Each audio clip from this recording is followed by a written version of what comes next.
Before you buy that one stock in the Nigerian exchange, let me ask you one question. Would you buy an entire business without checking its profit, its debt, or its sales? No, right? Yeah, I thought so. But that is exactly what many people do when buying stocks on the exchange. And that is why they lose money more often than not. Today, I will show you how to properly analyze stocks on the Nigerian market like a pro. In this video, I will show you the exact step-by-step method I use to evaluate stocks listed on the Nigerian stock market. Whether it is banks, industrial companies, oil and gas, or even IPOs, initial public offerings. That is, new stocks to be listed on the market.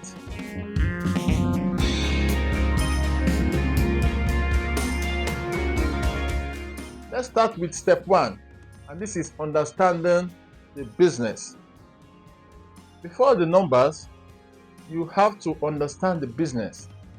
Ask yourself, how does this company actually make money? If you cannot explain this in one sentence to someone else, then don't invest in this company yet. It is that simple. For example, banks make money from loans and interest. Cement companies manufacture and sell cement. Oil companies market petroleum products. Simple business are easier and safer to invest in. Never invest in what you do not understand. So that leads us to the next step, which is check revenue growth. Also check the sales as well. Because where there is no sales, there is no profit. You should open the financial report and look at the past 3 to 5 years of their financials. Like, what is the essence of a business than to make sales? You want to see that the business is growing sales year on year and its debt is falling too. Growing revenue year on year means the company is expanding and attracting more customers. Step 3 is to check profit, right? Not just sales. Check the profit. Sales are good, but profits are better, right? A lot of companies sell a lot but still lose money.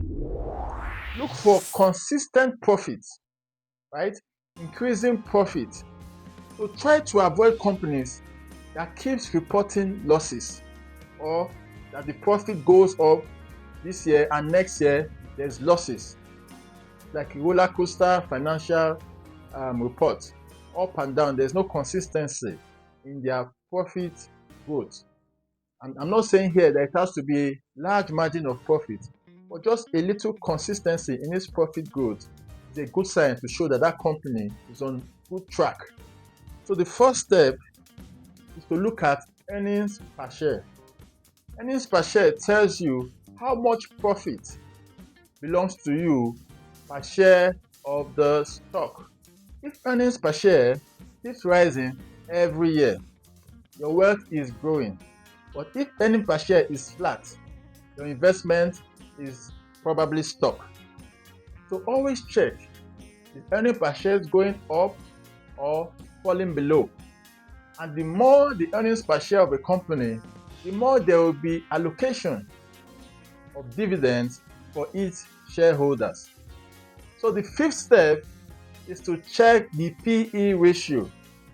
The PE ratio is a very important metric for you not to overpay for a particular stock. Now let us talk about price. Even a good company can be a bad investment if you buy too expensive. That is where PE ratio comes in. It tells you if the stock is cheap or if it is costly. So here is a simple guide. Low price to earning ratio means the stock is cheaper. High price to earning ratio means the stock is expensive. There is usually a moderate PE ratio, and each sector has a fair range. Like the banking sector is being priced about 4 to 5 times of its original value, while broad market is priced at 10 times or 11 times on average. So you have to consider the sector in properly assessing the PE ratio.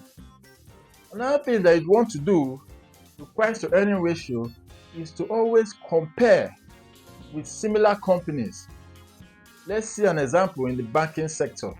Right? So if Zenith Bank is priced at 4 times, PE ratio, and UBA is priced at 8 times, that is doubling the ratio of Zenith Bank with same performance, right?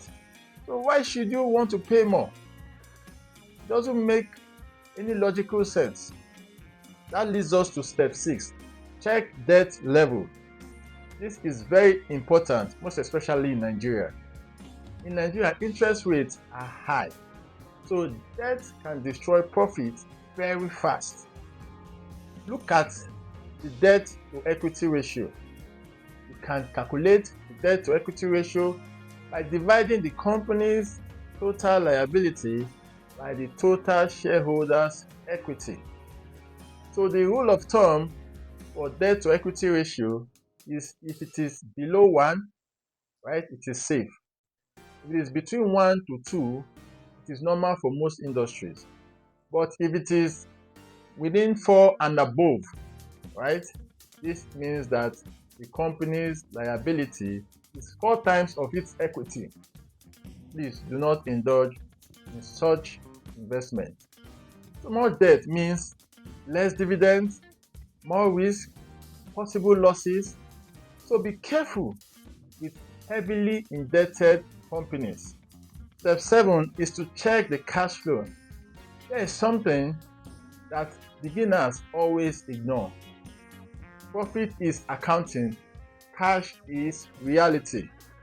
A company may show profit on its balance sheet but have no cash. Then guess what? There will be no dividends. Dividends are paid with cash and not profits. So you might want to always check the operating cash flow of that company. This is very key. So if you found this video informative so far, kindly do me a favor. Kindly subscribe to this channel right now.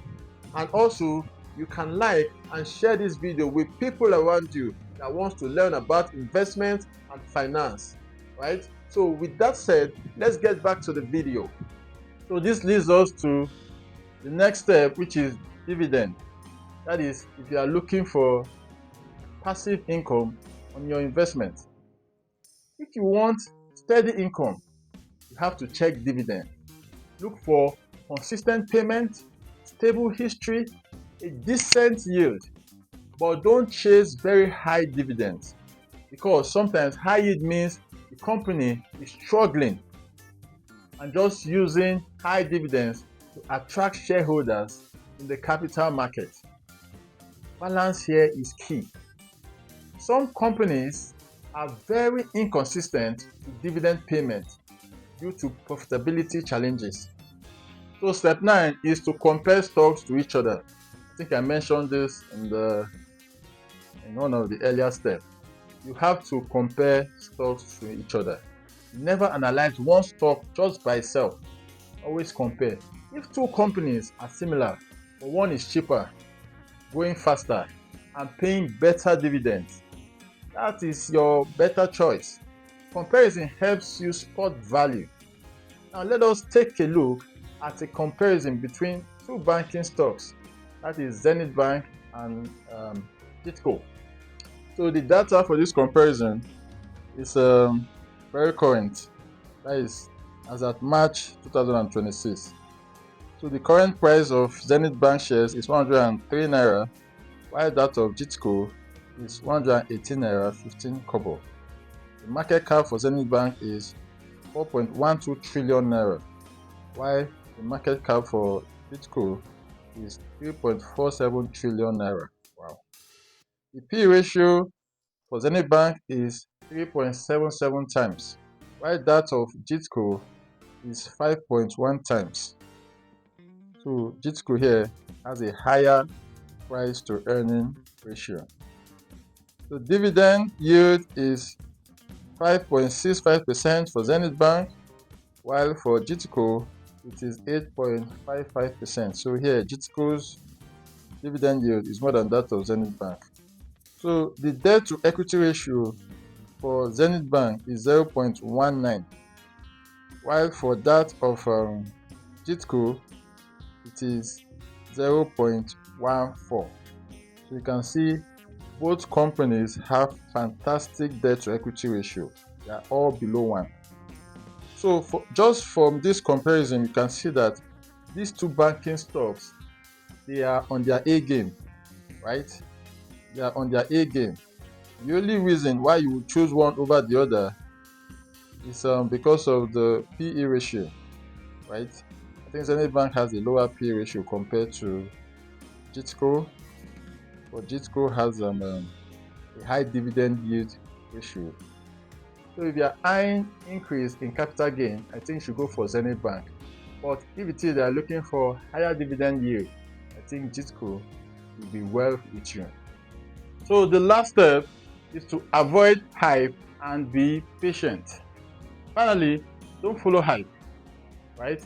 You have to be disciplined enough to know how to sieve the noise in the market.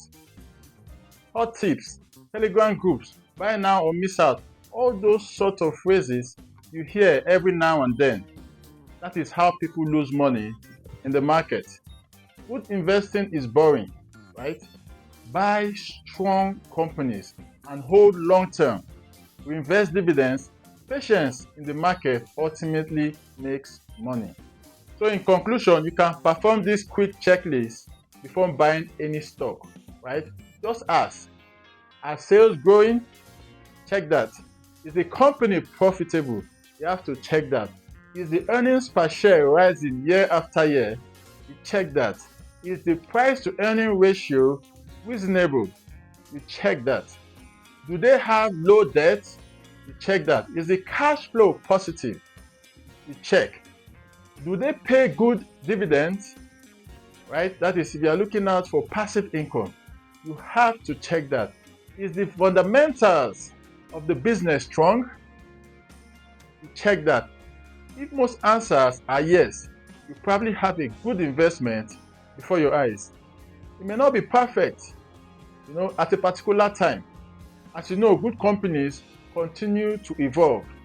The ability to spot a good and promising company before it hits mainstream gives you much potential for higher profitability. So you have to continually look for companies that are growing at a fast pace. So remember, guys, stocks are not betting tickets. They are ownership of real businesses. So you have to think like an owner and not a gambler. So check out this video over here to know the risk that lies with the much anticipated Dangote Oil Refinery IPO, soon to be listed. Remember, wealth is not luck, wealth is built by information followed with execution. Cheers.